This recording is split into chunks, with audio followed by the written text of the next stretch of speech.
There is no denying you have an enthusiastic base of support. We could hear them outside tonight. Yet there was that recent interview you were asked if, while campaigning, you envision yourself in the Oval Office, and you said, not really, but I think it's a possibility. So that begs the question about your path and when you will give an honest answer about perhaps your third-party plans going forward. Are you in this regardless of the outcome to your right here on this stage? Well, unlike others, maybe they sit around and daydream about being in the White House. I just don't sit around daydreaming about it. But I'm in a race. I'm in a good race. You talk about electability. Why don't we take on the first 3 states and take everybody 30 years and under? I'm doing pretty darn well. I'm winning that vote. But what about if you compare my name to Obama? I do quite well, if not better, than the rest. So to say that there has only been three races and talk about not being electable, I think is a bit of a stretch. Matter of fact, the delegates haven't even been appointed in Iowa yet. And quite frankly, we have a pretty good chance of getting a good sum of those because of the organization. We only had a straw vote. I mean, this argument on who won, it was a straw vote. I mean, the delegates is what counts. So, but I do want to address the earlier discussion that you had about 1997. I had been out of Congress for 12 years, and I went back in 96 and arrived there in 97. It was chaotic, let me tell you. It was a mess, and it was a mess for 12 years. And Newt had a big job on his hand, but he really had to attack the conservatives, and he did it boldly. And quite frankly, I think the reason he didn't not run for speaker, 2 years later, he didn't have the votes. That was what the problem was. So this idea that he voluntarily reneged and he was going to punish himself because we didn't do well in the election, that's just not the way it was. Let me come at it this way. If Newt Gingrich emerges from the GOP primary process as the nominee of the party, do you go your own way? Well, I've done a lot of that in my lifetime. I should be more specific. Will you run as a third-party candidate? I have no plans to do that, no intention, and when I've been pressed on it, they asked me why, and I said I don't want to. But I haven't been an absolutist. When I left Congress, I didn't have many plans on going back, but I did after 12 years. I went back to medicine. So no, I don't have any plans to do that, no. Would you support a Newt Gingrich as nominee of the GOP? Well, he keeps hinting about attacking the Fed, and he talks about gold. Now, if I could just change him on foreign policy, we might be able to talk business. To allow people the freedom to be able to go out and get out from underneath these houses that they're holding on to, and at least get some relief from the federal government for doing so. Congressman Paul, should that be any role for the government? Are those folks owed anything for being under? Well, the government owes them a free market and a sound monetary system, but they didn't give it to them. They gave them a mess. They gave them a financial system that literally created this problem. And it was compounded. First, the line of credit to the Federal Reserve. It was excessive. Everybody now admits in Washington interest rates were kept too low too long. But not only that, in addition to that, it was an insult to injury because they kept interest rates especially low with Freddie Mac and Fannie Mae, and there was a line of credit there, and it was a guarantee. Matter of fact, I had introduced legislation 10 years before the bubble burst to eliminate that line of credit. But then the Community Reinvestment Act added more fuel to it, forcing banks to make loans that are risky loans. So the whole bubble was easily seen. The consequences were anticipated. It was all government manufactured. But the question is what do you do after you come upon a mess that the government and the politicians created? The best thing you can do is get out of the way because you want the prices to come down so that people will start buying them again. But politicians can't allow that to happen. Our policies in Washington still has been to try to stimulate houses and keep prices up.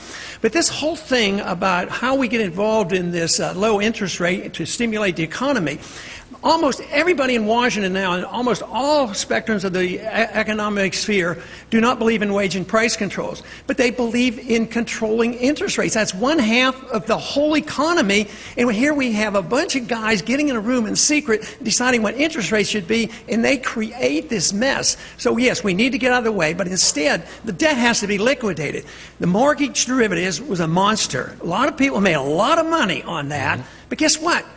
Federal Reserve, to the tune of trillions and trillions of dollars, as well as TARP funds, were used to bail out the people that made all this money. Guess what happened to the bad debt that should have been wiped off the book? They should have gone bankrupt. It was dumped on the taxpayers. And the taxpayers still have it. And as long as you maintain that debt on the books, you're not going to have growth. This is why Japan hasn't recovered. We're in 4 years now, and it's going to continue until we understand who creates the business cycle, how it happens, and what you have to do to get out of it. I have a little bit of work to do yet on him on foreign policy. No, I would do pretty much the opposite. I don't like the isolationism of not talking to people. I was drafted in 1962 at the height of the Cold War when the missiles were in Cuba. And the Cold War is over. And I think we propped up Castro for 40-some years because we put on these sanctions, and this only used us as the scapegoat. He could always say anything wrong is the United States' fault. But I think it's time to quit this isolation business of not talking to people.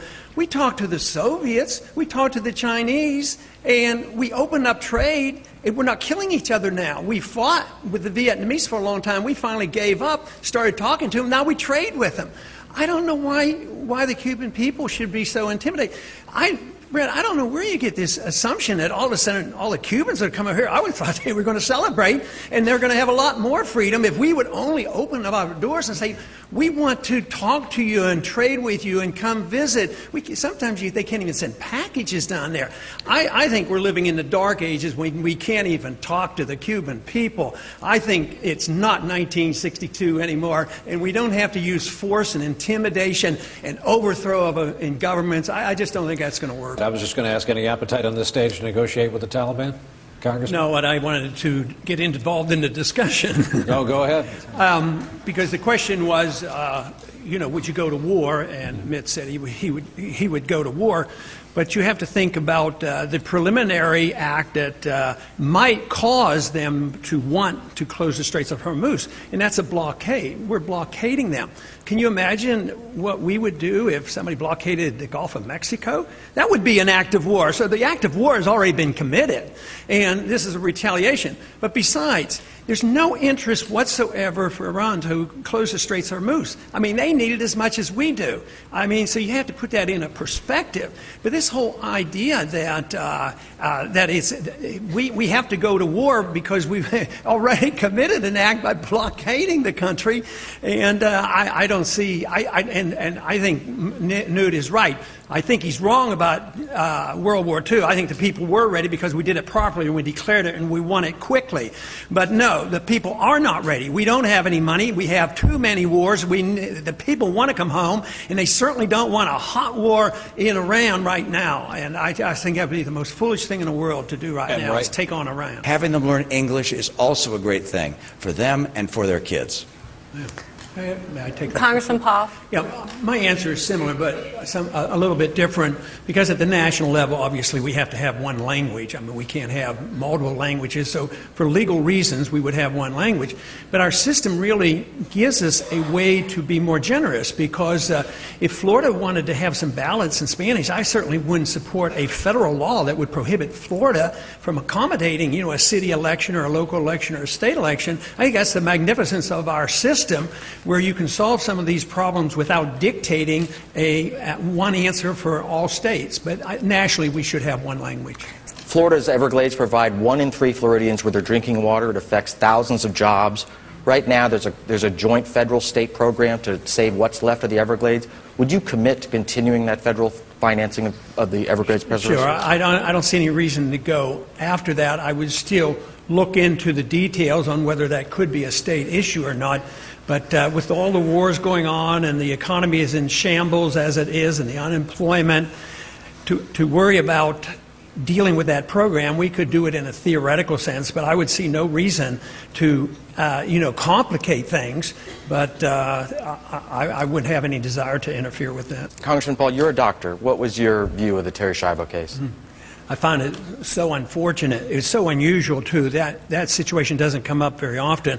It should teach us all a lesson to have living wills, or a good conversation with a spouse. I would want my spouse to make the decision, but it's better to have a living will.